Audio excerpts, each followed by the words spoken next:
21वें पारे से हमारा दर्स आगे हो रहा है। 21वें पारे का खुलासा इसकी पहली सतर में है, इन्ना सलाता तन्हा अनिल फहशाइ वल मुनकर, नमाज बेहयाई से और बुरे कामों से रोकती है। इंसान चाहता है कि मैं गुनाहों से बचूं, बुरे कामों से बचूं, बेहयाई से बचूं।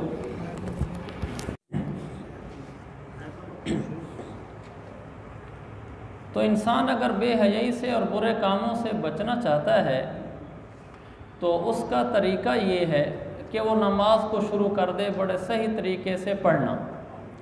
नमाज को पढ़ना आसान भी है, ज़्यादा वक्त भी नहीं मांगता, इसकी बरकत से इंसान गुनाहों से बच जाता है। तो एक हमारी नमाज है और एक असली नमाज है। हमारी नमाज से तो बस फ़र्ज़ की अदायगी होगी और सवाब मिलेगा बस, और कुछ ना कुछ असर ये भी दिखलाएगी कि ये नमाज भी इंसान को कुछ ना कुछ गुनाहों से रोकेगी, यकीनन रोकेगी। लेकिन अगर नमाज वो हो जाए जो मतलूब है, बस फिर तो वो बहारें खिला देगी, फिर वो मज़ा आ जाएगा कि इंसान को दुनिया में जन्नत का मज़ा आना शुरू हो जाएगा। किसी ने अपने उस्ताद से पूछा, यानी किसी तालिब इल्म ने अपने आलिम उस्ताद से कि जी नमाज जन्नत में होगी कि नहीं होगी। उन्होंने कहा जी जन्नत में नमाज तो नहीं होगी। तो ठंडी सांस भरकर कहा कि गुजारा कैसे होगा जन्नत में। और हमें खुशी ही इसी बात पर होती है कि नमाज जन्नत में नहीं होगी, रोज़े भी नहीं होंगे, हम इसी पे खुश हैं। और जब उसकी रूह उतर जाती है अंदर तो फिर आदमी कहते हैं नमाज के बगैर गुजारा कैसे होगा। तो उसका आसान तरीका है, मैं अर्ज़ किया करता हूँ अल्लाह मुझे भी अमल की तौफीक दे। नमाज इंसान पढ़े, दो चीज़ों का सिर्फ ख्याल रखे। नंबर एक, नमाज के अंदर जो अल्फाज पढ़ रहा है दिमाग की तवज्जो भी उधर ही हो, ये पहला काम करे। और दूसरा काम ये करे कि नमाज के अंदर वो एक आदमी वहाँ बैठ जाए साथ, ऐसा ना हो कि कोई साथी वो तिपाही उठाए। आप बैठ जाए, नाजुक मसला है।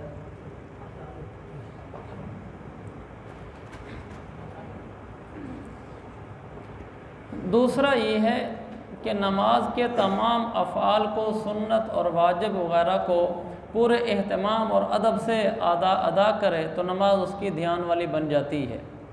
तो आज से मैं भी कोशिश करूं, आप भी, कि हम जो कुछ नमाज में पढ़ रहे होते हैं कम अज़ कम हमारे दिमाग के अंदर तसव्वुर उन अल्फाज के साथ चल रहा हो। और दूसरा, आराम आराम से रुकू सजदा करें, तेज़ तेज़ नमाज ना पढ़ा करें, और सुन्नत के मुताबिक हम नमाज पढ़ा करें। अब यकीन माने फिर मुझे भी आपको भी दुनिया में एक राहत महसूस होगी, फिर हमें यहीं जन्नत का मज़ा आना शुरू हो जाएगा। अल्लाह ये नमाज़ें मुझे भी नसीब फरमाए।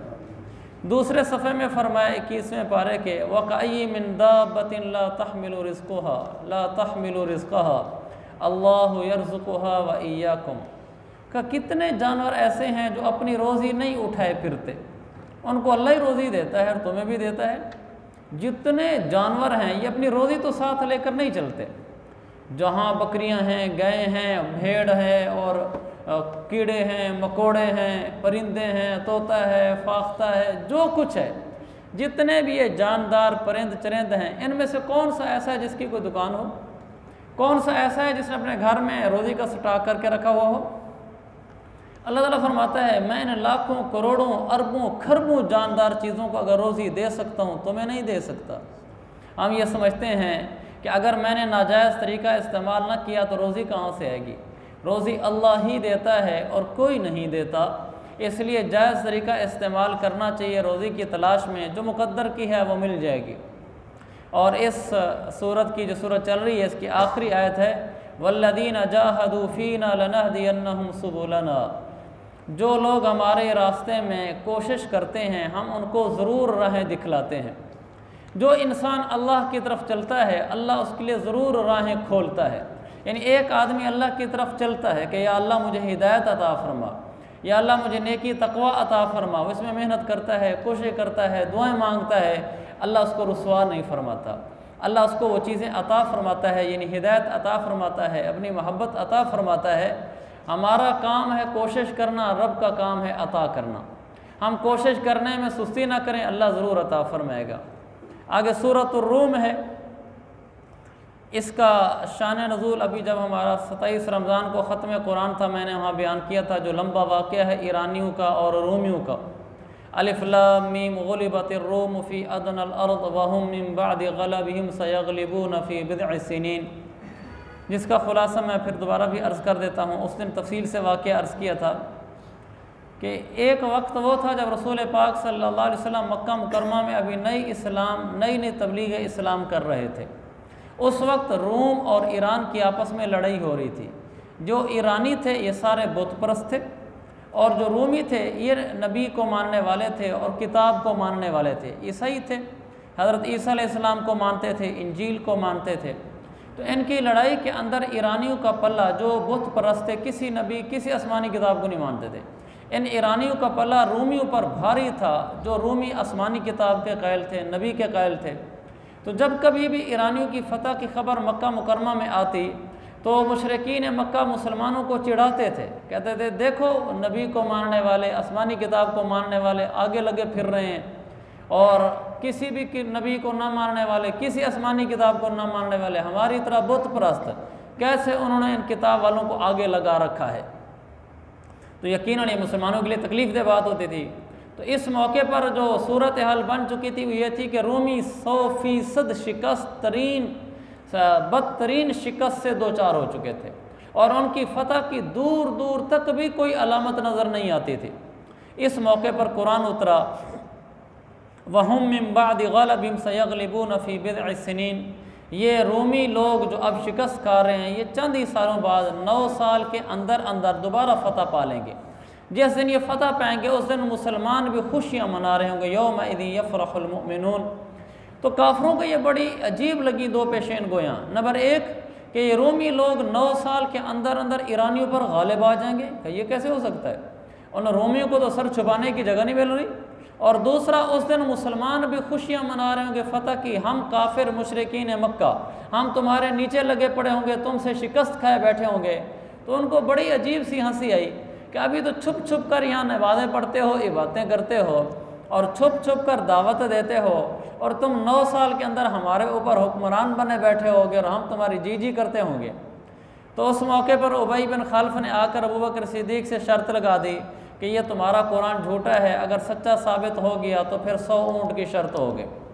सिद्दीक़ अकबर रज़ी अल्लाह अन्हु ने शर्त मान ली कि ठीक है, अगर मैं झूठा साबित हुआ तो मैं 100 ऊँट दूंगा, आप हो गए तो आप देंगे। वो बड़ा खुश फिर रहा था कि 9 साल के अंदर ये हालात कैसे बदल सकते हैं।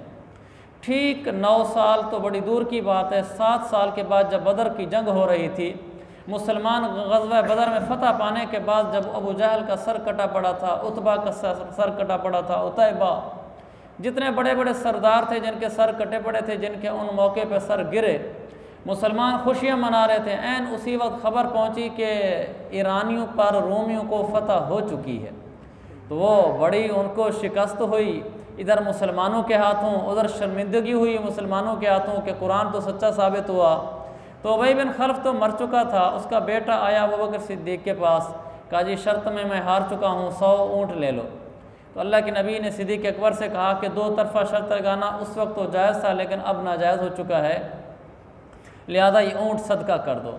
यहाँ ये पैगाम दिया जा रहा है, कुरान ने उस वक्त पेशेन गोई की है जिस वक्त इस पेशेन गोई के सच होने का दूर दूर तक भी कोई तासुर, तसव्वुर, ख्याल तक न था, लेकिन बिल्कुल 100% ये पेशेन गोई कुरान की सच साबित हुई, जिससे मालूम हुआ कि कुरान एक आसमानी किताब है, अल्लाह का उतारा हुआ कलाम है। अगला सफ़ा है जिसमें 4था रकू चल रहा है। इस सफ़े में अल्लाह ने ये बात हमें समझाई है, कामयाबी सिर्फ़ और सिर्फ दीन पर चलने में है, दीन से हट कर ज़िंदगी गुजारने में सरासर नाकामी है। आगे 6ठा रकू है, वमिन आयात ही से जो शुरू हो रहा है। यहाँ पर अल्लाह ताला ने अपनी निशानियों के ज़रिए तौहीद के 6 दलाइल बयान फरमाए हैं कि अल्लाह की तौहीद और अल्लाह की ताकत देखो। अल्लाह ने फरमाया ये मेरी निशानी है कि तुम्हें मट्टी से पैदा किया है, हर इंसान मट्टी से पैदा हुआ है। दूसरा, अल्लाह की निशानी है कि अल्लाह ने तुम्हारे अंदर से ही तुम्हारे लिए बीवियाँ बनाई हैं कि जिनके पास जाकर तुम्हें सुकून हासिल होता है। इंसान कितना ही मालदार क्यों ना हो जाए, वो बादशाह ही क्यों ना बन जाए, बड़े बड़े घर क्यों ना बना ले, सवारियाँ क्यों ना रख ले, अगर उसके घर में बीवी बच्चे नहीं हैं और वो अकेला रहता है, सिर्फ नौकर आते हैं रोटी रख के चले जाते हैं, ये इंसान कभी सुकून नहीं पा सकता। अल्लाह ताला ने तबअन इंसान का सुकून उसकी बीवी के साथ रखा है कि जिससे इंसान दुखों का मुदावा, परेशानियाँ, टेंशनें, वो घर में आता है तो एक सुकून सा महसूस करता है, उसको एक आबाद घर सा नज़र आता है, उसको खुशी सी महसूस होती है। अल्लाह ने फरमाया ये मेरा इनाम है। और फिर मैंने मियाँ बीवी के दरमियान मोहब्बत और हमदर्दी रखी है कि वो मियाँ बीवी जो 20-25 साल की उम्र में जब मियाँ बीवी बने, बहुत दफ़ा ऐसे होता है कि इन्होंने 20-25 साल में एक दफ़ा भी दूसरे को नहीं देखा होता। पूरे 20-25 साल में एकदम उनके रिश्ते की बात चलती है, निकाह हो जाता है, वो इकट्ठे मिल जाते हैं। शादी होते ही ऐसी मोहब्बत हो जाती है कि एक दूसरे से जुदाई मुश्किल हो जाती है। ये अल्लाह की रहमत नहीं, निशानी नहीं तो और क्या है कि 25 साल तक देखा तक नहीं और देखते ही उनकी आपस की मोहब्बत हो जाती है और हमदर्दियाँ हो जाती हैं। औरत के सामने शोहर के ख़िलाफ़ कोई आदमी बात कर रहा हो तो उसका दिल कुड़ता है, हालांकि ये तो 2 दिन पहले शोहर बना है। शोहर के सामने उसकी बीवी के ख़िलाफ़ कोई आदमी बात कर रहा हो, उसकी बीवी ऐसी है तो आदमी को दिल कुड़ता है, उसकी हमदर्दियाँ अपनी बीवी के साथ हो जाती हैं। ये अल्लाह ताला ने फरमाया कि इतने थोड़े वक्त में मैं तुम्हारे अंदर मियाँ बीवी में मोहब्बत और हमदर्दी डाल देता हूँ।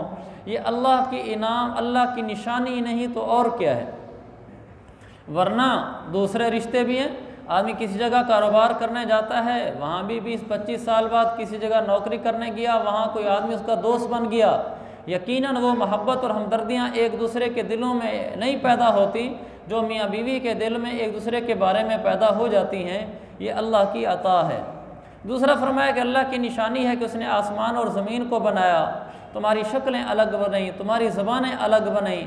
दुनिया भर में करोड़ों ज़बानें बोली जाती हैं और करोड़ों अरबों खरबों इससे भी ज़्यादा इंसानों की शक्लें हैं। ये सब अल्लाह की निशानी है और बड़ी अजीब वैसे निशानी है। देखें मुंह कितने इंच बन जाएगा, वो थोड़ी सी जगह है।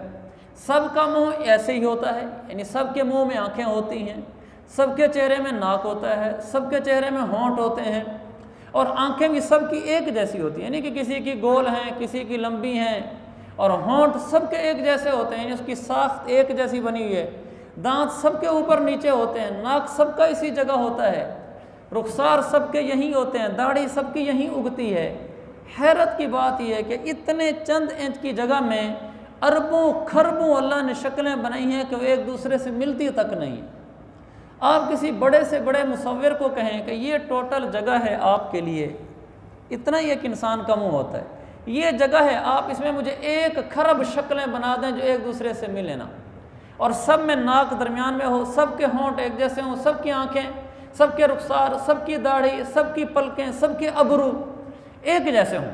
एक जैसे का मतलब यानी सबकी आँखें ऐसी हैं, गोल नहीं है, सबका नाक यूँ है, किसी का नाक यूँ नहीं है। इसी तरीके से बनाना है। इस टुकड़े के अंदर आपने खरबों शक्लें बनानी हैं और उनमें फ़र्क ना आए, ये अक्लन मुमकिन ही नहीं है। इससे बड़ी बात यह है कि हमारे फिंगरप्रिंट हैं, ये कितनी छोटी सी जगह है और सब में लकीरें ऐसी लगी हुई, यानी ऐसे नहीं है कि किसी में यूँ मुस्ततील हों, किसी में यूँ लंबी हों, किसी में कोई और तरीके से हों, सब में एक जैसी होती है। जहाँ भी अंगूठे का निशान लगता है, आप निशान लगाओ देखें सबका एक जैसा नज़र आता है, यानी सब कैसे गोल गोल लकीरें होती हैं। हैरत की बात यह है, आदम अलैहिस्सलाम से लेकर अब तक और अब से लेकर क़यामत तक जितने इंसान पैदा हो चुके हैं और जितने आइंदा होंगे, इतनी छोटी सी जगह में सबकी गोल लकीरें लगाना, ये किसी एक की लकीरें दूसरे से नहीं मिलती। कैसी अकल के ख़िलाफ़ बात है। अब ये देखें कि ये नून भी बड़ी है, अंगूठा इससे छोटा होता है, ये नुक्ता समझ लें, इससे भी शायद फिंगरप्रिंट छोटा होता है।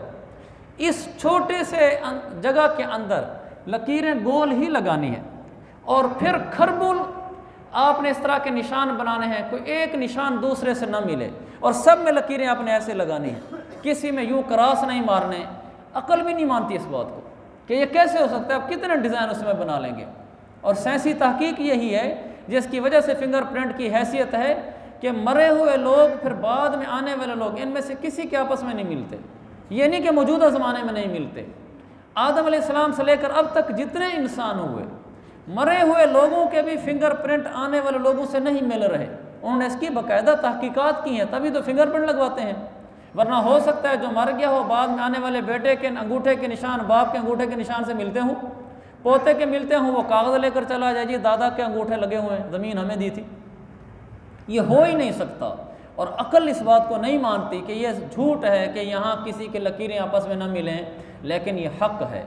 इसको कहते हैं अल्लाह की कुदरत, अल्लाह की ताकत, अल्लाह की अज़मत, अल्लाह की निशानियाँ, अल्लाह का निज़ाम, अल्लाह की हाकिमियत, अल्लाह की बादशाहत और अल्लाह का आजिज़ ना होना, अल्लाह का बरसर इक़्तिदार आकर सबको मग़लूब कर देना, अल्लाह का ख़ुद गालिब आना, उसी का हुक्म चलना, उसके आगे किसी की ना चलना और उसका सबको आजिज़ कर देना और उसका खिलाफ अकल नक्शे बना देना, खिलाफ अकल लकीरें बना देना, ये एक अल्लाह है और कोई नहीं ऐसा कर सकता। ये हमारा रब है। फिर उसने कहा मेरी निशानी है कि तुम्हें रात को नींद आ जाती है। ये नींद आना कितनी बड़ी नेमत है, ये भी कोई अकल के ख़िलाफ़ चीज़ है। आदमी अच्छा भला लेटा पड़ा होता है, फिर सो जाता है, फिर वो गाफिल हो जाता है, दाएं बाएं से कुछ पता नहीं होता, उठता है तो फिर वो तरोताज़ा होता है। हमारे सोते हुए हमारी जिस्म की रिपेयरिंग हो रही होती है। आप देखें ना, इंसान थका हुआ आता है, जब थका हुआ आके लेटता है, भला वो चारपाई पे लेटे, भला वो बेड पे लेटे, भला ज़मीन पे लेटे, शुरू के 2-4 मिनटों में मुझे खुद कई दफ़ा फीलिंग्स हुई, बशरी चीज़ें सबको ही होंगी, आदमी थका हुआ आके लेटे ना तो ऐसे लगता है जैसे कोई चीज़ आपस में जुड़ रही हो, थोड़ा सा आपस में मिल रही हो और कुछ राहत मिल रही हो। इन ऐसे महसूस होता है जैसे वो थकावट निकल रही है और आदमी लेट जाता है। वही इंसान सोया होता है, वही उठता है तो ताज़ा दम होता है।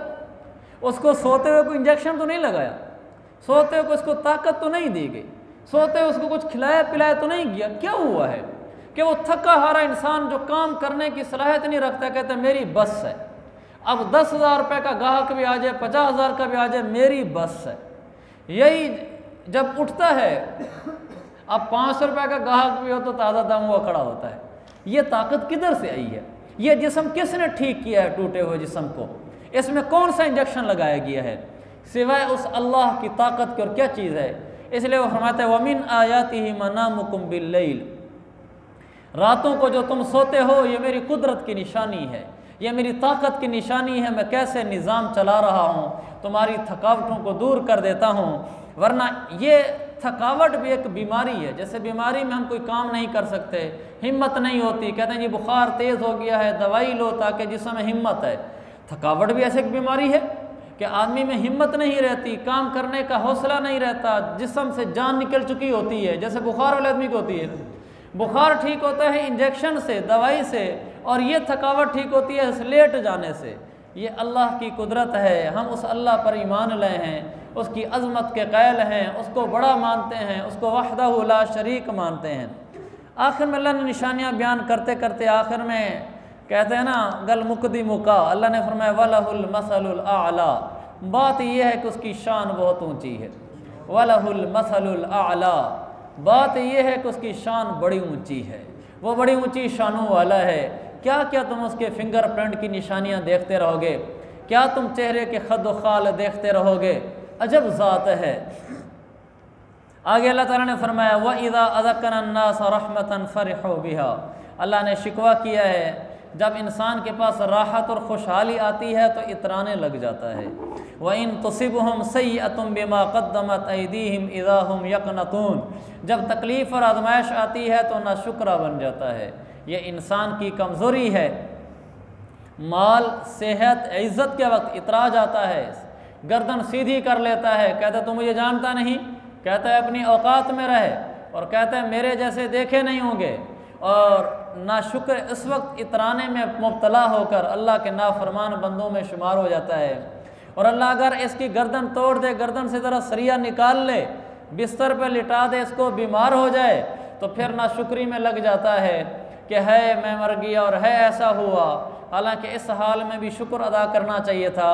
और जब अल्लाह ने माल, इज़्ज़त, राहत, खुशहाली दी थी, उस वक्त भी अल्लाह के आगे शुक्र अदा करना चाहिए था। आगे वमा आतैतुम मिन रिबन लियरबु वफ़ी अमवालिन नास फला यरबु इंदल्लाह, जो लोगों तुम सूद देते हो ताकि लोगों के माल में शामिल होकर बढ़ जाए, वो अल्लाह के नज़दीक बढ़ता नहीं है। हाँ, जो ज़कात देते हो वो बढ़ जाती है।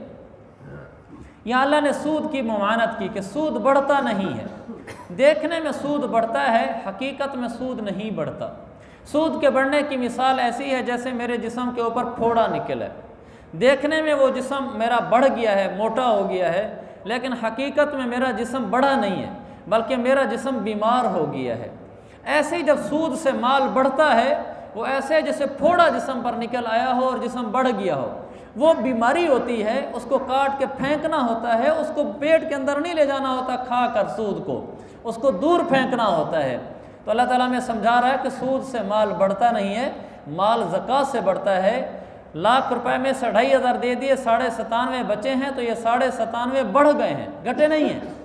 हम कहते हैं कि घट गए हैं, लेकिन अल्लाह फरमाता है कि बढ़ गए हैं। वल्लाह वो बढ़ जाते हैं, इसलिए कि फिर अल्लाह 97.5 से वो काम करा देता है जो 1 लाख से नहीं होते। फिर कामों में बरकत तो अल्लाह डालता है, घरों में परेशानियां दुख तो अल्लाह भेजता है। ज़कात देकर देखें, फिर देखें कैसे घरों में बरकतें आती हैं, और सूद से बच कर देखें, फिर देखें घरों में कैसे बरकतें आती हैं और कैसे खुशहालियाँ आती हैं। यहाँ ये भी लिखा है, उलमा ने बड़ी वजाहत के साथ लिखा है कि इस आयत के तहत हमारे मुआशरे में जो न्योता की रस्म है, जिसको नेंद्रा बोलते हैं, तो ये हराम है और नाजायज़ है, क्योंकि ये भी सूद की एक शक्ल है। बाकायदा वजाहत के साथ इसी आयत के तहत लिखा है कि न्योता नाजायज़ है, इसलिए कि हम न्योता इसलिए देते हैं कि ये लोगों के माल में जाकर बढ़कर वापस आएगा। जो इस आयत में अल्लाह फरमाता है, जो तुम सूद देते हो ताकि लोगों के माल में शामिल होकर बढ़ जाए, तो वो अल्लाह के नज़दीक बढ़ता नहीं है, वो नाजायज़ हो जाता है। हम 1,000 रुपया न्योता देते हैं, हमारा ख्याल क्या होता है, अगली दफ़ा मुझे 1,100 देगा, अगली दफ़ा 1,050 देगा, यानी मैं इसके माल में अपना माल डाल रहा हूँ ताकि यही पैसा बढ़कर दोबारा वापस मेरे पास आए। तो गोया कि मैं सूद पर कारोबार कर रहा हूँ, अगले आदमी को 1,000 रुपया उधार दे रहा हूँ शादी पर, और इस ख्याल से दे रहा हूँ कि अगली दफ़ा 1,000 नहीं लूँगा, 1,050 लूँगा। अगर अगली दफ़ा कोई आदमी न दे आपको पैसे, लोग कहते हैं नहीं जी नहीं, ये तो हमारी तरफ से इमदाद होती है। ये कहाँ इमदाद होती है? आप एक आदमी के घर में 4-5 शादियाँ हुई, आप हर शादी पर 1,000 देते रहे, 5-6 हज़ार जमा हो गया, और आपकी एक ही शादी थी। वो आपकी शादी पर आया, जब आपने बेटे की शादी की, उसने 1 रुपया भी नहीं दिया, तो वो तो बाजू पकड़ के बिठा लेते हैं कि इधर कापी पे देख 5,000 लिखा हुआ है, 6,000 लिखा हुआ है। तो ये हदिया नहीं होता, ये न्योता ज़रूरी लेना देना करना होता है, इसलिए ये नाजायज़ है, इसलिए ये सूद है, इसलिए ये हराम है। लिहाजा ये न्योते की रस्म बिल्कुल ख़त्म कर देनी चाहिए, इसकी कोई गुंजाइश नहीं है। अगर आप किसी को दे चुके हैं और आप चाहते हैं कि मेरा तो उसके पास 8-10 हज़ार जा चुका है, 1,000 2-2 हज़ार करके, अब मसला पता चल गया है नाजायज़ है, अब मैं क्या करूं? तो इतनी शरीयत में गुंजाइश मौजूद है, जितने आपने दिए हैं उतने आप उसे वापस ले लें। उसे कहें भाई मुझे मसले का पता चल गया है, ये नाजायज़ है। तो आपके पास अब 2 रास्ते हैं, या तो आप ये करें कि जो आपने दिया आप उसको हदिये की नियत कर लें कि बस ख़त्म हो गया, मैं नहीं लेता, आइंदा मैं न लूँगा न दूँगा, या ये कर लें। और अगर आप ये नहीं कर सकते, ये हिम्मत नहीं है, तो जितने आपने दिए हैं पूरे 90 तुले उतने, 1 रुपया भी उससे ज़ायद नहीं। आप जाकर उसे कह दें कि मुझसे गुनाह हुआ है, गलती हुई है, मैंने पैसे दिए हैं। उस वक्त हमारे यहाँ जो रिवाज चल रहा है, वापसी फिर शादी के मौके पर लेने होते हैं, मैं लेन देन ख़त्म कर रहा हूँ शादियों के मौके पर न्योता के नाम से, जो मेरे आपके पास आ चुके हैं मुझे वही रकम वापस कर दो, और आज से आइंदा ऐलान कर दो हम किसी को न देंगे न लेंगे। तो इससे कुछ भी नहीं होता। हमारी इसी मजलिस में हमारे साथी बैठे हुए हैं जिन्होंने मुझे बताया कि जब उनको पता चला था कि न्योता हराम है, उन्होंने उसी वक्त ही ख़त्म कर दिया था। कहने लगे कि वो दिन है और आज का दिन है, मैं ना न्योता देता हूँ ना लेता हूँ, बिल्कुल ख़त्म कर दिया, और उसे कुछ भी नहीं होता। तो इसलिए थोड़ी हिम्मत करने की बात होती है। ख़ुद मेरी शादी पर भी ऐसे हुआ। मेरी शादी हमारे ख़ानदान में काफ़ी अरसे बाद लड़के की शादी हो रही थी। मेरे से पहले मेरी बहनें थी, उनकी शादियाँ उतरी। हमारे यहाँ लेन देन लड़कों पर होता है। तो मेरी शादी का वक्त आया तो मेरे भाई मुझे कहने लगे हमें तो एक मुद्दत हो गई लोगों को देते देते, तेरी शादी के इंतज़ार में थे, कोई गाड़ी होगी, कोई पैसे वापस आएंगे, रिकवरी होगी। तो मैंने उन्हें कहा कि फिर मेरे मौलवी और आलिम बनने का क्या फ़ायदा, जो मेरी शादी पर भी सूद हो रहा हो, लोगों की शादी पर भी सूद हो रहा, तो मुझे आलिम बनाने का क्या फ़ायदा आप लोगों का। अल्लाह जज़ाए खैर दे मेरे बड़े भाई को, उन्होंने मेरा बड़ा तामुन किया, सारी ज़िंदगी तामुन किया मेरे पढ़ने से लेकर अब तक। तो उन्होंने मुझे कहा ठीक है भाई हम ऐसे ही करेंगे।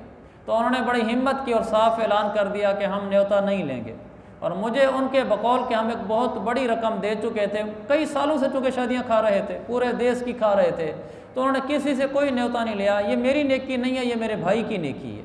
उन्होंने हिम्मत करके वो न्योता नहीं लिया और लेन देन बंद कर दिया। कुछ भी नहीं हुआ, नहीं गरीब हुए ना कुछ और हुआ। अल्लाह की मदद शामिल हाल हो जाती है। मैं ख़ुद भी बाल बच्चों वाला हूँ, हमारी शादी को भी 14-15 साल हो गए हैं। मैंने बिल्कुल न्योता लेना देना बंद किया हुआ है। मैं तो अल्लाह की फजल से पहले दिन से ही ना लेता हूँ ना देता हूँ।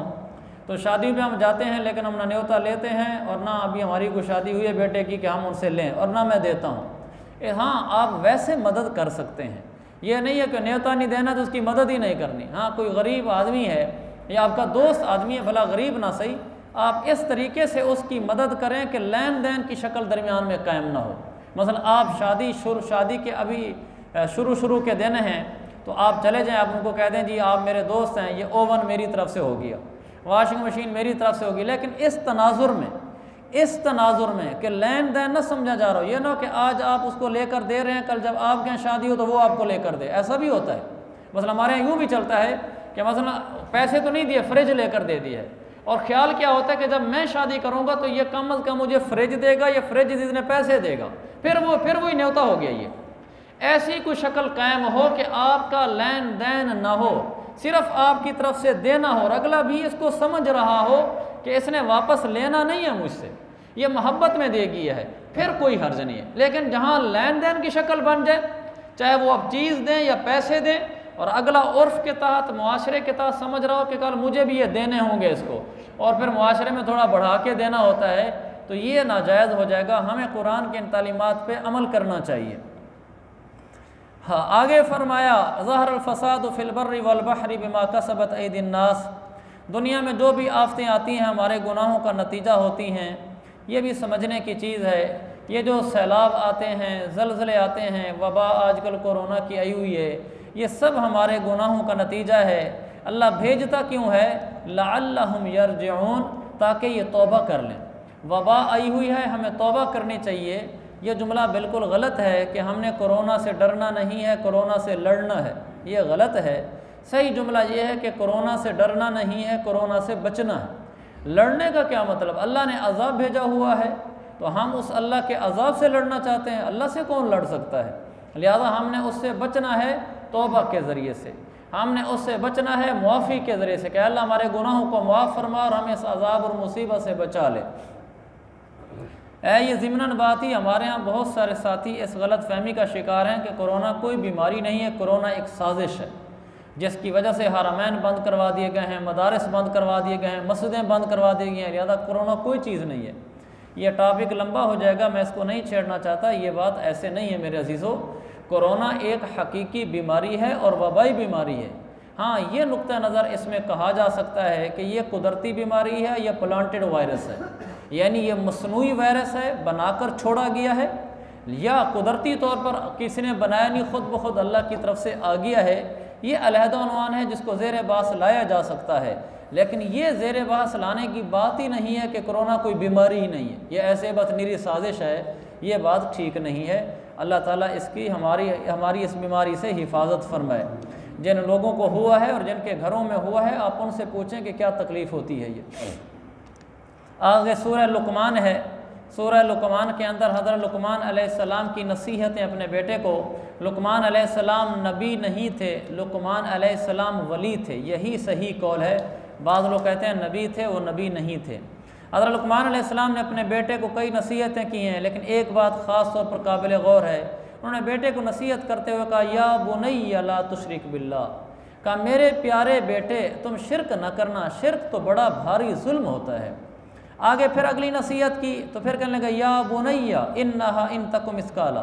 फिर तीसरी नसीहत की, या बुनैया आक़िमिस्सला, ऐ मेरे प्यारे बेटे नमाज पढ़ना। फिर हर बात में वो कहते हैं या बुनैया, यानी हर नसीहत से पहले वो कहते हैं मेरे प्यारे बेटे। तो मेरे भाइयों, हम सारे तकरीबन अक्सरियत हम साहिब औलाद बैठे हैं, अपनी औलाद को कभी गाली देकर, कभी सख्त सुस्त कहकर नसीहत न करें अल्लाह के वास्ते। यह कुरान का दर्स है कि प्यार से नसीहत करें, प्यार से कहें कि मेरा प्यारा बेटा, मेरा शहज़ादा बेटा, मेरी शहज़ादी बेटी, आप प्यार दें, हम प्यार दें औलाद को, और फिर उसके बाद उसको नसीहत करें, और गुस्से में ना करें और गाली देकर ना करें, कमीना, निकम्मा, निकट्टू, ऐसा तैसा, तूने ऐसे कर रखा है। ये नसीहत करने वाले का कसूर है।